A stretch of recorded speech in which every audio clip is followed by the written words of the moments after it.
Assalamualaikum warahmatullahi wabarakatuh. Perkenalkan, nama saya Naza Isnaini Fitri dengan nomor NPM 202221500362.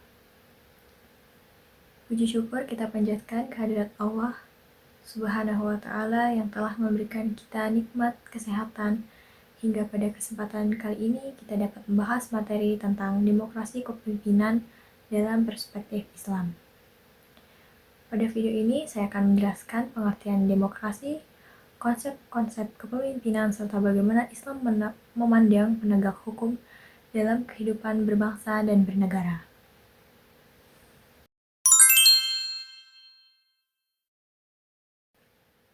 Secara umum, kita mengenal bahwa demokrasi merupakan pemerintahan yang kekuasaannya berasal dari rakyat. Dalam Islam, istilah demokrasi memang tidak ditemukan secara langsung dalam Al-Quran maupun hadis, namun terdapat nilai-nilai yang sejalan dengan prinsip demokrasi, yaitu musyawarah atau syura. Allah Subhanahu wa Ta'ala berfirman dalam surat Asy-Syura ayat 38 yang bunyinya, bagi orang-orang yang menerima mematuhi seruan Tuhannya dan mendirikan salat, sedang urusan mereka diputuskan dengan musyawarah antara mereka dan mereka menafkahkan sebagai dari rezeki yang kami berikan kepada mereka. Dalam surat Asy-Syura ayat 38 menegaskan bahwasannya ayat tersebut menunjukkan bahwa Islam mengajarkan pentingnya musyawarah dalam mengambil keputusan yang berkaitan dengan kepentingan bersama. Jadi prinsip-prinsip demokrasi yang sesuai dengan ajaran Islam tersebut adalah yang pertama, musyawarah atau syura, yaitu pengambilan keputusan yang melalui diskusi dan pertimbangan bersama. Kemudian yang kedua adalah prinsip keadilan, yaitu memberikan hak pada setiap orang secara proporsional berarti sebagai mana mestinya sesuai dengan kebutuhan tanpa tidak berat sebelah.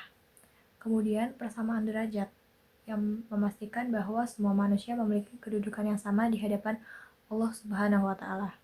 Dan yang keempat adalah kebebasan yang bertanggung jawab, yaitu kebebasan yang tetap pada nilai atau moral tertentu tanpa menyimpang. Meskipun demikian, terdapat perbedaan antara demokrasi modern saat ini dengan konsep politik Islam. Jadi dalam demokrasi modern, kedaulatan itu berada di tangan rakyat. Sedangkan dalam Islam, kedaulatan tertinggi itu tetap hanya berada di tangan Allah Subhanahu wa Ta'ala. Sementara itu, manusia bertugas menjalankan amanah sesuai dengan petunjuknya, sebagaimana Al-Quran, hadis, dan sebagainya tanpa bernilai buruk di kemudian hari atau setelahnya. Jadi dengan demikian, demokrasi dalam perspektif Islam dapat diterima selama tidak bertentangan dengan nilai-nilai Al-Quran dan sunnah-sunnahnya.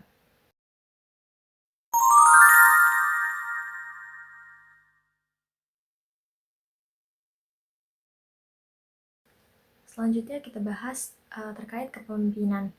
Kepemimpinan merupakan kemampuan seseorang untuk memimpin atau mempengaruhi serta mengarahkan orang lain dalam mencapai tujuan bersama.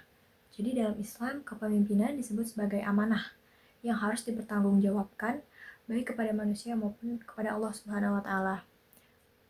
Disebutkan juga pada hadis riwayat Bukhari dan Muslim bahwa setiap kalian adalah pemimpin dan setiap kalian akan dimintai pertanggungjawaban atas kepemimpinannya. Hadis riwayat Bukhari dan Muslim tersebut menjelaskan bahwa setiap individu yang akan memiliki tanggung jawab kepemimpinan sesuai perannya masing-masing.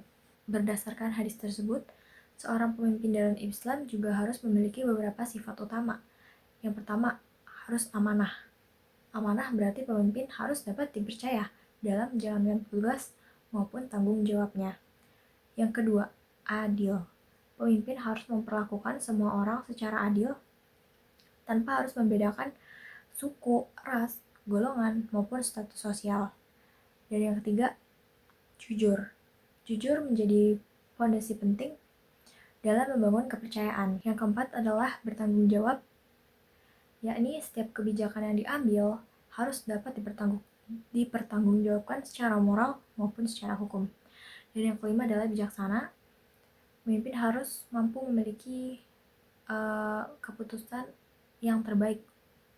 Pemimpin harus mampu mengambil keputusan yang terbaik dalam bermasyarakat untuk kemaslahatan masyarakatnya. Contohnya kepemimpinan yang ideal dapat kita lihat dari Rasulullah SAW.